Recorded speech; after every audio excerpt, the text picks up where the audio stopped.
பொங்கல் முடிஞ்சு ஒரு 4-5 நாள்லேயே பார்த்தீங்கன்னா, திருவள்ளூரில் நாங்கள் கட்டிகிட்டு இருக்க வீட்டுக்கு வாசக்கால் பூஜை பண்ண போகிறோம். ஸோ, அதனால் ஒரேடியாக இங்கேயே 2 நாள் ஸ்டே பண்ணி ஃபங்க்ஷன் அன்றைக்கி நாள் ஊருக்கு போயிடலாம் அப்படின்ட்டு எல்லாரையும் அழைச்சிக்கிட்டு போயிடலாம் அப்படின்ட்டு கிளம்பியாச்சு. பொங்கல் டைமுங்கிறதுனால ட்ரெயின்னா ஃபுல்லு போல் வெயிட்டிங் லிஸ்ட்டில் இருந்த டிக்கெட் எல்லாமே கேன்சல் ஆகிடுச்சு. சரி, ஓகே, விழுப்புரம் வரைக்கும் பேசஞ்சர் ட்ரெயின் இருக்குது, அங்கே போயிட்டு அதுக்கப்புறம் விழுப்புரத்துலேருந்து பல்லவனில் டிக்கெட் கன்ஃபார்ம் ஆகிடுச்சு.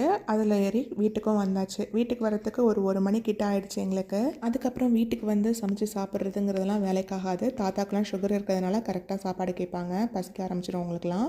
அதனால் நான் வர வழியிலே பார்த்திங்கன்னா பெரம்பூர் ஸ்ரீனிவாசாவில் ஃபுட்டெல்லாம் ஆர்டர் பண்ணியாச்சு. எல்லாருக்குமே ரொம்ப டயர்டாக இருந்தது. ஸோ அதனால் சாப்பிட்டுட்டு எல்லோரும் ஒரு குட்டி தூக்கம் போட்டு எழுந்திரிச்சாச்சு. மயிலாடுதுறையிலேருந்து செங்கல்பட்டு வர்றது ஒரு பெரிய விஷயமா இருக்காது. செங்கல்பட்டுலேருந்து திருவள்ளூருக்கு பஸ்ஸில் ஏறணும்னா அது ஒரு 1.5 மணி நேரம் ட்ராவல் இருக்கும். அதுதான் ரொம்ப டயர்டாகிடும். எப்படியோ வீட்டுக்கு வந்து சேர்ந்தாச்சு.